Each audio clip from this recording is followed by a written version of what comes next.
Boa tarde, meu nome é Carolina Andrade e eu vim falar para vocês um pouquinho sobre os primórdios do cuidado. O objetivo dessa aula é identificar as transformações políticas, sociais, éticas, legais e econômicas ocorridas ao longo do tempo e qual a sua relação com o cuidar em saúde.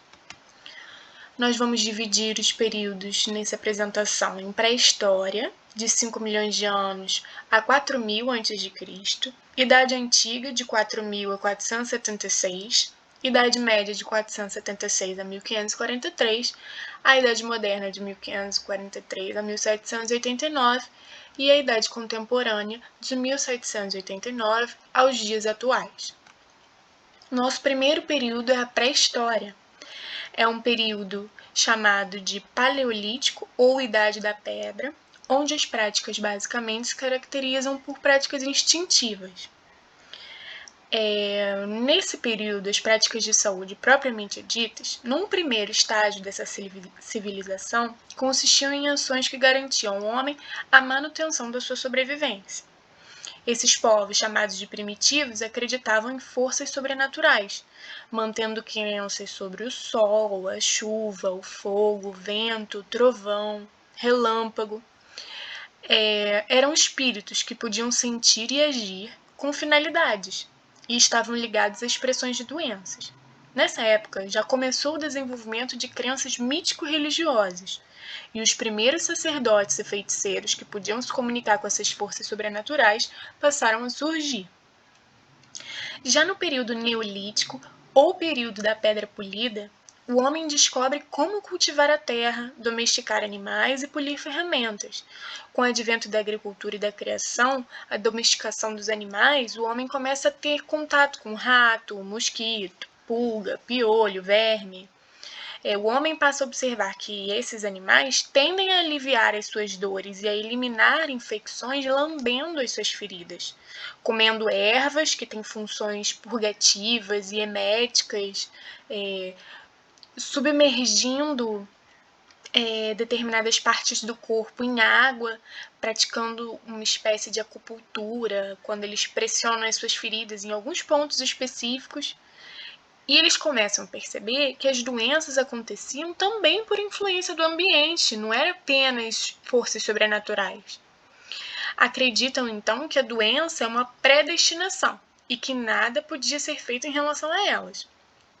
Eles acreditavam que tomar o corpo desagradável para o espírito era uma maneira de tirá-lo. Então, eles golpeavam as partes do corpo possuídas e também utilizavam ervas para tornar essa área repugnante. As mulheres nessa fase tinham como função o cuidado com as crianças, com os idosos e com os enfermos. Na Idade Antiga, nós vamos falar agora um pouquinho sobre o Egito. Os homens e as mulheres no Egito usavam maquiagens que tinham funções estéticas e higiênicas. Óleos, cremes eram todos aplicados no cabelo, na pele, uma maneira de hidratar devido a esse clima seco da região. Os egípcios raspavam os cabelos para evitar piolhos e usavam perucas. As roupas dos faraós eram em sua maioria feitas de linho, que é facilmente lavável, e o que ia de encontro ao senso de higiene que esse povo tinha. A mulher nessa época devia cuidar e manter limpo o ambiente, preparar os alimentos e cuidar dos filhos. Os idosos deviam ser cuidados e alimentados pelos seus filhos. As amas de leite amamentavam as crianças e eram provavelmente as principais responsáveis pelos cuidados dos doentes em casa. Já as parteiras eram um grupo reconhecido e atendiam a partos normais até mesmo os da realeza.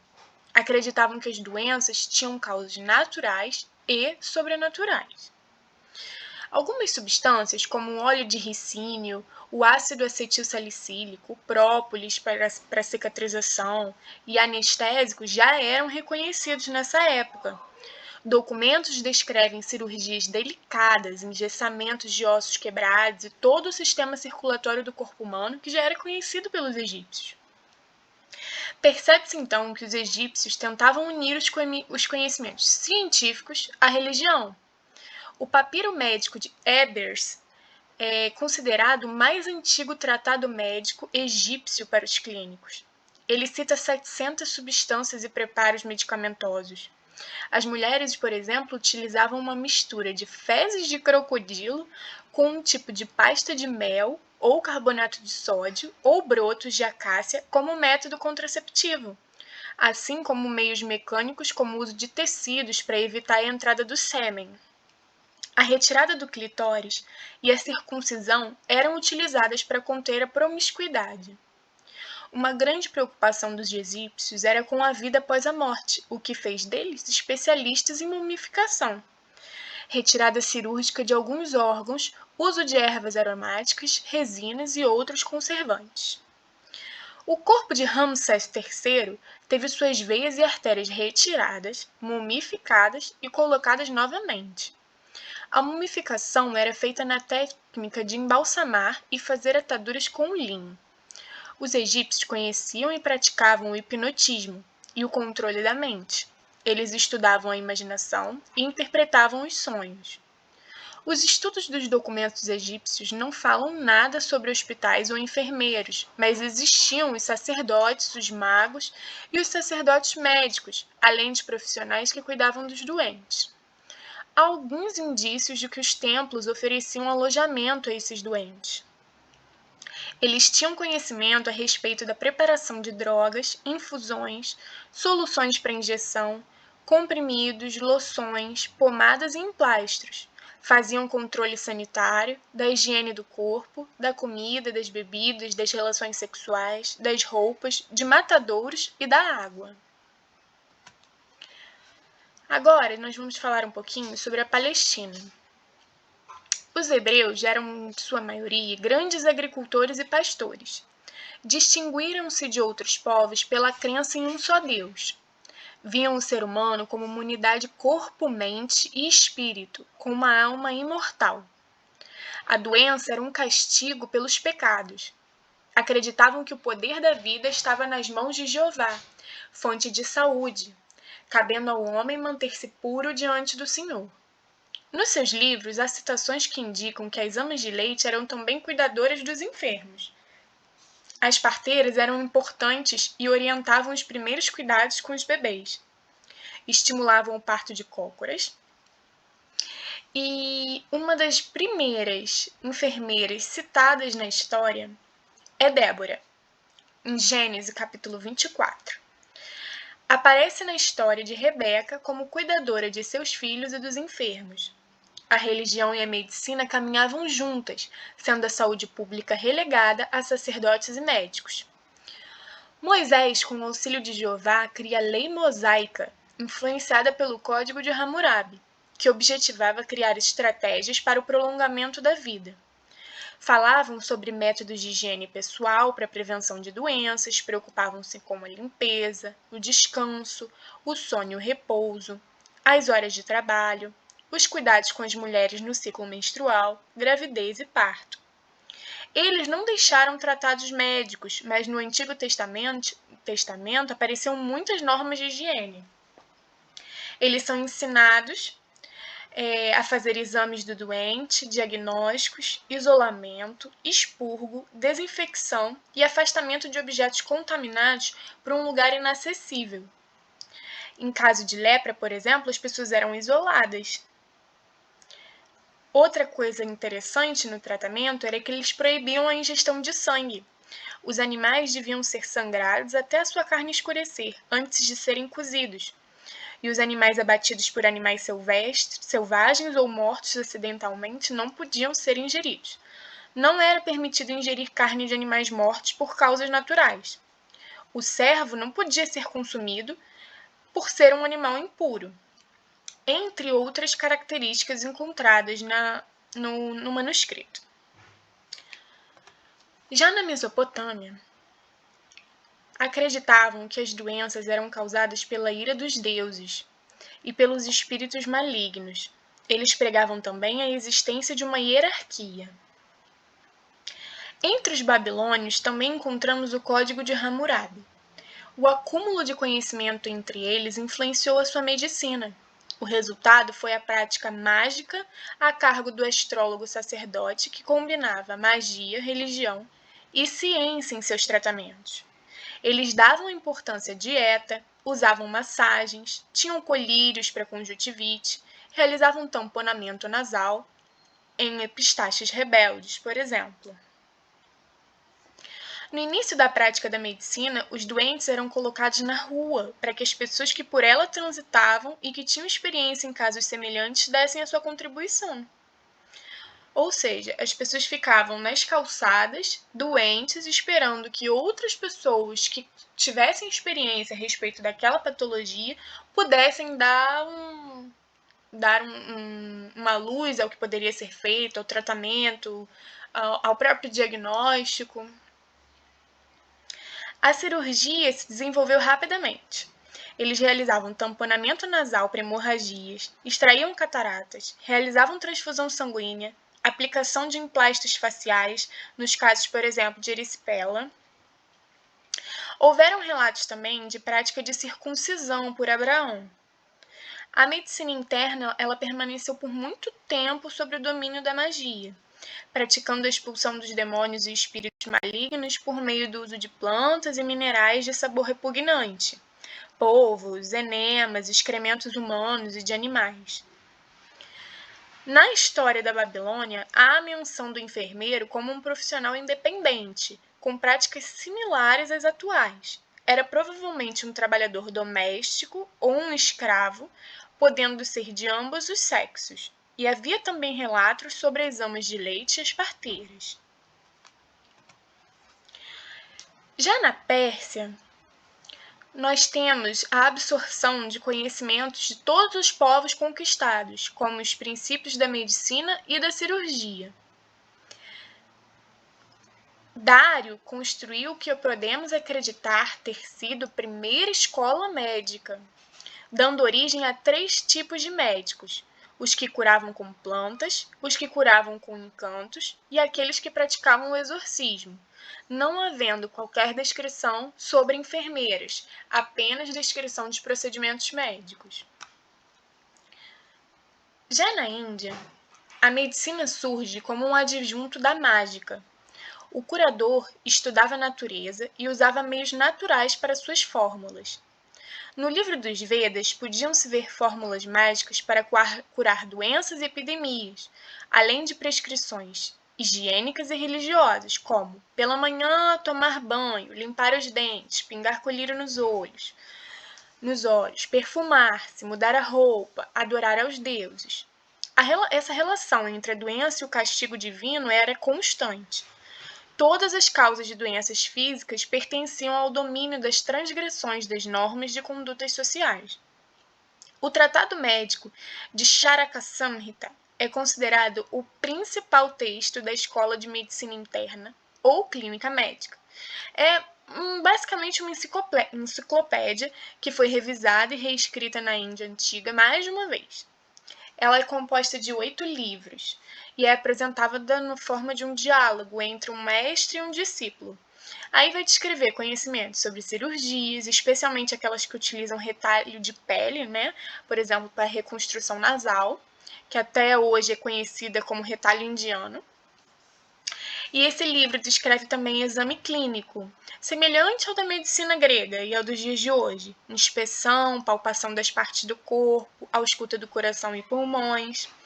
Então, várias doenças são descritas nesse tratado e tem notável precisão de descrição, como a diabetes e a tuberculose. E, de igual modo, existem alguns indícios de que a malária pode ter sido associada ao mosquito e a peste ao rato. Já os médicos hindus realizavam um juramento a partir da concepção hipocrática da função do médico. Não por ti, nem para satisfação de nenhum desejo de lucro material, mas unicamente pelo bem da humanidade sofredora, tratará tu dos doentes, e assim será grande. Para a escolha dos enfermeiros também havia alguns requisitos, como habilidade, inteligência, conhecimento de arte, culinária e de preparo de remédios. No aspecto moral, eles deveriam ser puros, dedicados e cooperadores. Como na Índia as mulheres eram consideradas impuras, somente os homens podiam assumir os papéis de enfermeiros e ter permissão para realizar massagens nos enfermos, dar banho e ajudá-los a caminhar. Sushruta Samhita é um texto em sânscrito atribuído a Sushruta, o fundador da medicina Ayurveda, ou medicina tradicional indiana, que introduziu várias inovações nos campos da cirurgia. A obra dele contém 184 capítulos e a descrição de 1.120 patologias, 700 plantas medicinais, uma análise minuciosíssima de anatomia, 64 preparados minerais, 57 preparados orgânicos. Esse documento nos diz que os hindus conheciam patologias, instrumentos cirúrgicos, sondas, fórceps. Tinham conhecimentos anatômicos de ligamentos, músculos, nervos, plexos, vasos linfáticos, antídotos para alguns tipos de envenenamento e o processo digestivo. Eles realizavam alguns tipos de procedimentos, tais como suturas, amputações, trepanações e corrigiam fraturas. Sushruta descreveu muitas operações cirúrgicas, como a cirurgia de catarata, cesariana e retirada de cálculos biliares. A despeito das proibições bramânicas, exagerado respeito ao corpo humano proibia-se a dissecação de cadáveres e o derramamento de sangue. Ele advogava a dissecção dos cadáveres como indispensável para o treino dos cirurgiões. Sushruta. Nos hospitais, primeiramente construído em 225 a.C., pelo rei Asoka, eram usados músicos e narradores de histórias para distrair os pacientes, além de servirem como escola de medicina. O ensino teórico compreendia história das doenças, dos remédios, influência dos astros e das pedras sobre a saúde, o modo de extrair o suco das plantas e preparo dos remédios. Além disso, eles deveriam aprender orações aos deuses da morte, da vida e da saúde.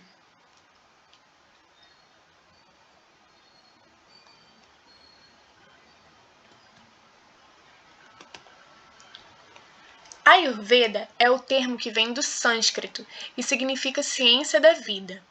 Tem mais de 5.000 anos de história. Ela tem como princípios a harmonia entre o corpo, a mente e a alma, que gerariam um equilíbrio. 5 de novembro é o Dia Internacional do Ayurveda. Com base nos 5 elementos, surge a teoria Tridosha. Os doshas são energias básicas que existem em proporções únicas em cada organismo, alimento e até mesmo estação do ano. Todos têm um papel essencial a desempenhar, e nenhum é melhor do que o outro. Aqui são os doshas. Eles são formados por éter e ar, fogo e água, terra e água, e formam a vata, pitta e kapha. Aqui é um site bem bacana, caso vocês queiram entrar, para você responder um questionário, é mais uma brincadeira, responder um questionário e descobrir qual é o seu dosha. E a partir disso, você vai ver o seu tipo de alimentação, esporte, que se adequa à sua personalidade e essa sua vitalidade. É bem interessante. China.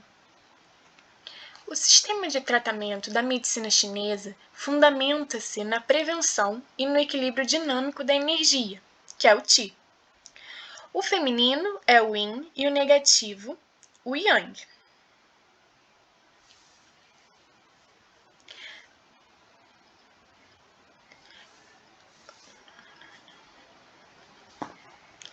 Feminino Yin, negativo, passivo, obscuro, frio, úmido, débil e sem vida. E o masculino Yang é o positivo, cálido, seco, ligeiro, cheio de vida.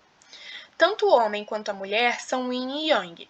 Os chineses eles denominavam a euforia como um estado de Yang, porque pode alterar o coração, e a tristeza como um estado Yin, podendo alterar os pulmões.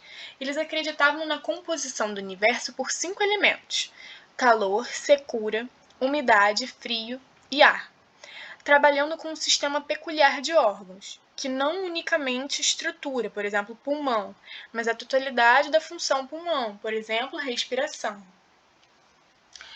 Na China, para a escolha dos enfermeiros, também haviam requisitos, como habilidade, inteligência, conhecimento de arte culinária e do preparo de remédios. No aspecto moral, eles também deviam ser puros, dedicados e cooperadores. os médicos eles faziam um juramento para tratar tanto dos pobres como dos ricos, não procurando lucro excessivo, nem procurando vingança, nem guardar confidências, nada disso. O ensino teórico compreendia história de doenças, de remédios, influência dos astros e pedras sobre a saúde, o modo de extrair o suco das plantas e o preparo dos remédios. E os médicos também deviam aprender fórmulas e orações. O ensino prático era quase nulo. Simulavam-se operações em folhas, cascas de árvores, frutas e bonecos de argila. Na Roma antiga, os cuidados médicos eram praticados pelos escravos ou estrangeiros, pessoas bem instruídas e conhecedoras dos princípios da medicina. Destaque para o médico Asclepíades de Bitínia, que prescrevia o uso de vinho durante os dias e incentivava o emprego de terapias naturais. Por exemplo, dieta, massagens, banhos, exercícios, medicamentos calmantes, música, canto, o tratamento das doenças mentais e a deshospitalização dos pacientes psiquiátricos. Outro grego importante no Império Romano foi Galeno. Galeno partiu para Roma no ano de 162 a.C. Era um médico particular dos imperadores romanos, Marco Aurélio e Lúcio Vero, que já praticavam procedimentos cirúrgicos. Adotava a teoria do pneuma, espírito animal, espírito vital e espírito natural, para suas explicações sobre as doenças e discordavam da teoria dos humores, dos princípios hipocráticos. Eles prescreviam drogas por eles desenvolvidas nos tratamentos associados à dieta, utilizavam fisioterapia e ações semelhantes. Galeno formulava preparações farmacológicas e, por essa razão, tornou-se o que é hoje conhecido como o pai da farmácia. Já Aulus Cornelius Celso, outro médico e escravo grego em Roma, foi também o escritor que traduziu os termos médicos do grego para o latim. Ele estudou ferimentos de guerra e descreveu detalhadamente o processo inflamatório, destacando os sinais flogísticos por meio dos 4 pontos cardeais: rubor, tumor, calor e dor. Também observou as características desse processo: enrijecimento e inchaço com calor e dor. Ele delineou cirurgias como as plásticas de nariz, lábios e orelhas, bem como aquelas destinadas ao tratamento de hemorragias e fraturas. Ele orientava que pelo menos 3 dias antes do ato cirúrgico a alimentação devia ser regrada, com ingestão de água e jejum na véspera do procedimento. Já nas cirurgias de catarata, ele prescreveu ao paciente o uso de clara de ovo embebida numa compressa de lã e aplicada com anti-inflamatórios e ligaduras. Alimentar-se no dia seguinte, evitando o uso do maxilar, descansar, realizar aplicação de massagens terapêuticas e restringir o consumo de água por uns dias. Ele demonstrava a importância da conservação da sala de cirurgia e abordou temas como farmácia, dietética, psiquiatria e medicina. Os princípios hipocráticos não permitiam o aborto, que era realizado por parteiras e médicos inescrupulosos e ávidos por dinheiro. As mulheres dos patrícios realizavam o procedimento de forma segura. Os pobres aceitavam o parto e o aleitamento se prezassem suas vidas. Como não dispunham de técnicas para o alívio da dor, nem técnicas de prolongamento da vida, o médico ajudava os ricos a finalizar a vida, enquanto os pobres se suicidavam. E os romanos construíram os primeiros hospitais militares. No início das guerras, os feridos eram levados para essas casas dos patrícios e lá eram atendidos. Apesar dos conhecimentos de farmacologia, anatomia e fisiologia, os romanos mesclavam seus procedimentos inusitados e excêntricos. Eles praticavam o saneamento básico com ações como sistema de calefação, construção de cemitérios, limpeza das ruas, ventilação das casas, aquecimento de água, provimento de água pura e instalação de rede de esgotos, com eliminação das fezes com água canalizada. A saúde pública ia além dos tratamentos. O saneamento básico era essencial, assim como o fornecimento de água limpa e potável por um sistema canalizado que privilegiava os patrícios.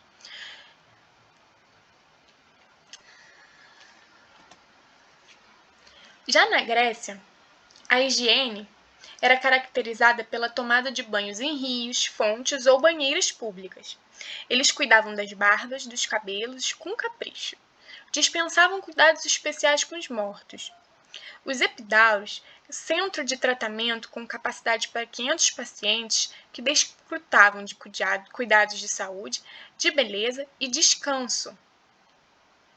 Os tratamentos eram à base de banhos, abstinência de alguns alimentos e vinhos, além de rituais religiosos. O doente dormia no templo, aos cuidados de estátuas de deuses, e no sonho o tratamento tinha continuidade através da hipnose. Hipócrates, discípulo de Esculápio, foi considerado o pai da medicina e da epidemiologia antiga.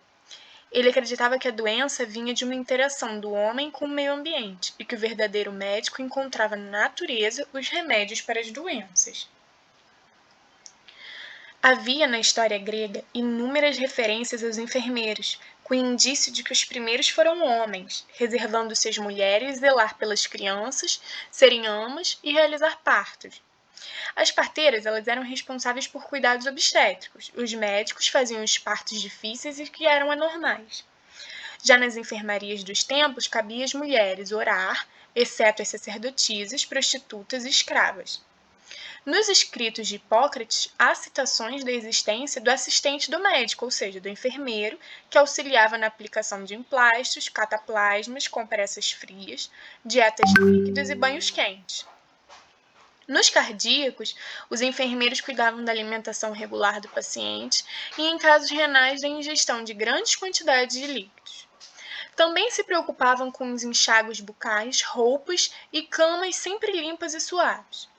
Identifica-se também uma semelhança indiscutível entre os princípios de Hipócrates e os fundamentos naturalistas de Florence Nightingale, pois para Hipócrates as enfermidades não se originavam de causas espirituais ou religiosas, mas sim eram provocadas pela não observância das leis naturais. Cabia ao médico ajudar a natureza a encontrar um remédio, buscando harmonia e equilíbrio entre os elementos naturais e humanos. Esse entendimento pode estar relacionado à perspectiva holística da enfermagem desde o início da profissão. Aqui na América, último continente a ser explorado e conhecido pelo homem, o sistema de cura dependia de cada povo, mas invariavelmente realizavam orações, cerimônias, cânticos, tratamentos à base de ervas para prevenção, tinham amuletos, talismãs e fetiches. Algumas tribos praticavam o sacrifício humano, outras acreditavam na transferência da doença do doente para um animal por meio de algum ritual mágico. Eles tinham banhos e locais para produzir suor, e ainda adotavam outros procedimentos, como jogar água sobre pedras vermelhas, usar substâncias aromáticas e bater com ramas no corpo para melhorar o processo circulatório. Realizavam pinturas nos corpos utilizando cores e minerais variados. O curandeiro aplicava desenhos conforme a ocasião. Os rituais eram realizados em cabanas construídas para a prática da medicina. Os índios americanos impulsionaram a medicina e as práticas modernas de tratamento. Há pouca ou nenhuma menção à enfermagem. A mulher indígena tinha autoridade e papel importante no conselho de mulheres da tribo, com poderes para declarar guerra após a decisão da tribo. Zelava pelas crianças, dava assistência aos partos e participava dos cuidados aos doentes e aos idosos. Aqui, gente, só a nível de curiosidade, caso alguém queira seguir, é um projeto de extensão lá da UERJ que fala sobre plantas medicinais. Eles explicam a história de cada planta medicinal, para que pode ser usada, como ser usada. É muito interessante. Se vocês quiserem, sigam. É muito bacana. Eu não sei se agora eles estão aceitando voluntários ou bolsistas, mas fiquem à vontade para pesquisar um pouquinho sobre isso. O Instagram tá aí, é p.medicinais. Na Idade Média, as epidemias eram frequentes e devastadoras, mas sendo avaliadas como atos de Deus, não eram passíveis de prevenção. A Igreja exerceu grande influência política e, consequentemente, na área da saúde. A doença era vista como um castigo divino. A expectativa de vida era curta e a mortalidade infantil elevada. ocorria o isolamento de pessoas, evidenciando a falta de tratamento e a falta de avanço na área da saúde. A peste bubônica, ou peste negra, caso vocês não tenham assistido ou queiram assistir um filme muito bacana sobre ela, é O Físico. É muito legal e fala bastante sobre isso. Fica aqui o nome para vocês assistirem e tinha na Netflix, eu não sei se ainda tem lá. A peste bubônica é causada pela bactéria Pasteurella pestis, transmitida por uma pulga que é comum nos roedores. Os principais sintomas são febre alta, sede intensa e cansaço. Após alguns dias há o aparecimento do bulbão. No ano de 1300, chegou à Europa e supõe-se que entre 1346 e 1350 tenha matado mais de 20 milhões de pessoas. Já era aceito o fato da peste ser uma doença transmissível e algumas medidas foram tomadas, como notificação de casos e o isolamento dos doentes, e também daqueles que conviviam com eles. Era a corrupção moral do homem pela cólera de Deus, um inferno antes mesmo da morte, e que anteciparia os castigos eternos causados pelos pecados cometidos em vida. Já a lepra, doença infecto-contagiosa, tendo como agente causador o Mycobacterium leprae, se manifesta por lesões cutâneas que têm diminuição da sensibilidade térmica, dolorosa e tátil. Ele pode acometer células nervosas periféricas. Na Idade Média, a lepra se instalou na Europa lá pelo século XI. A doença atacava em surtos e levava suas vítimas à morte, a deformidades físicas que chocavam o homem medieval. Os médicos consideravam uma doença contagiosa e hereditária, ou oriunda de uma relação sexual consumada durante a menstruação. As pessoas eram isoladas com base no conceito de contágio do Velho Testamento, já que a igreja assumiria a liderança desse processo, uma vez que os médicos não tinham nada a oferecer como cura. O percurso da lepra e dos leprosos durante o período medieval constitui um objeto privilegiado para o estudo do impacto de uma doença sobre determinada sociedade e dos mecanismos sociais envolvidos na percepção, delimitação e destino das doenças, porque ela atingiu o Ocidente medieval em um momento em que este se definia de forma excludente em relação à alteridade.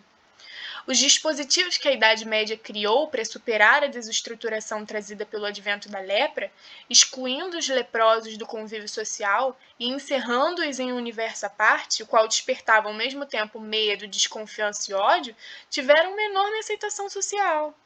Assim, a segregação e o confinamento que se cristalizaram em torno dos leprosos pareceram por muitos anos no tratamento que a sociedade ocidental dispensou aos seus pares. Além disso, a própria medicina ocidental incorporou esse tipo de tratamento como base de ação terapêutica, em que o isolamento dos doentes passou a ser uma via obrigatória para a cura.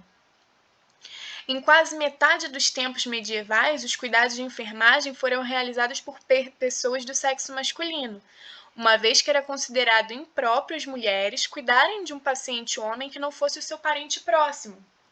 Os cuidados eram simples, como abrir os pacientes, dispor pedras quentes em seu abdômen, colocar sal e vinagre nos pés, aplicar pano frio com água de rosas para acalmar a febre, oferecer leite com açúcar de violetas para favorecer a digestão e usar o suco de romã para refrescar a boca, entre outros procedimentos de conforto.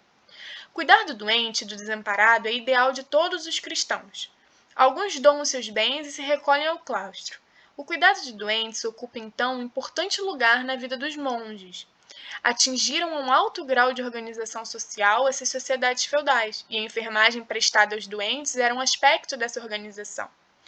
Mulheres de educação finesa chamavam a si os mistérios árduos da enfermagem, derivando mérito do exército da vontade. Já na Idade Moderna, constatamos que antes o ser humano que se situava dentro da natureza na Idade Média, na Idade Moderna vem de maneira a se elevar, tornando-se dono da natureza, dominador dessa natureza, capaz de manipular essa natureza ao seu favor. Trata-se do movimento conhecido como Renascimento, iniciada na Itália, na região de Toscana e difundida pela Europa, onde acreditava-se no homem como uma criação divina. A natureza é fonte do conhecimento e a concepção antropocêntrica do mundo é imperante. Outro marco da época foram as grandes navegações europeias em direção à Ásia e América, impulsionadas pela necessidade de expansão marítima, que produziram, entre outros efeitos, grande intercâmbio de enfermidades, marcada por doenças como tuberculose, pediculose, escorbuto, sífilis, diarreia, verminose, escabiose. As condições de vida urbana eram pobres, insalubres, com ruas estreitas, odores nauseantes, era marcada por aglomerados de pessoas, e os doentes mentais e as condições das prisões, pior ainda. As condições do parto eram precárias, os filhos dos trabalhadores no campo também eram precária a sua condição de vida, não eram alimentados de maneira correta, tinham um desperdício de vidas muito grande. Já na Idade Contemporânea, a Revolução Industrial, a Revolução Francesa, a independência dos Estados Unidos, esses são os principais marcos da época. Eles vêm trazendo mudanças muito profundas na demografia, no estilo de vida e nas relações entre os homens. O ser humano ele passa a valer pelo que ele produz e não pelo que ele é. Tipo, ele é submetido a longas jornadas de trabalho e péssimas condições. As mudanças também são observadas no cuidado com os enfermos, na organização de hospitais e na posição da enfermagem. Os hospitais passam a ser locais de tratamento e cura, e não mais os albergues que eram antes. A enfermagem vem se constituir como uma profissão na última metade do século XIX, lá na Inglaterra. Florence surge liderando o projeto de enfermagem centrada nos hospitais, após sua atuação na Guerra da Crimeia. Ela implementa serviços de organização e limpeza ao cuidado dos enfermos e consegue descrever a mortalidade de 40% a 2%. Ela fica sendo imortalizada, então, como a Dama da Lâmpada. A enfermagem e a medicina vão atuar no mesmo espaço. O hospital no Brasil, a vinda da família real para cá vai influenciar imensamente no processo migratório, no aumento do desenvolvimento urbano, no início da industrialização, principalmente na cidade do Rio e de São Paulo.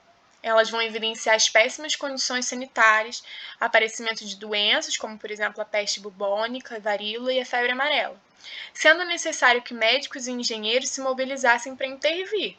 É nesse contexto de saúde pública que se consolida a enfermagem no Brasil. O ensino da profissão se sistematiza com a criação da Escola dos Enfermeiros e Enfermeiras do Hospício Nacional de Alienados, em 1890, e no século XX com a Escola de Enfermagem da Ana Nery. O século XIX, portanto, marca o aparecimento da enfermagem como uma profissão consolidada. Então, gente, a gente pode concluir, perceber que desde a pré-história até o momento atual a gente vive uma transição de saberes. Nenhum conhecimento permaneceu estático. Ao longo da história, a gente consegue perceber como a gente quebra os paradigmas e incorporamos novas práticas e teorias. Então, é importante que a gente consiga usar a história do cuidado como alicerce ao trabalho que hoje aplicamos. Outra observação importante é a presença do cuidado humano desde os primórdios. Esse cuidado pode ter sido nomeado, pode não ter seu real valor reconhecido, mas é a matéria do que hoje conhecemos como a enfermagem. Ela estará presente em todos os momentos históricos do homem, sendo nomeada ou não como tal. Queria agradecer a vocês pela atenção de hoje. Qualquer dúvida, vocês pode pedir meu telefone para a professora Lelita, e eu sei que ela também pode ajudar vocês com qualquer dúvida. Obrigada!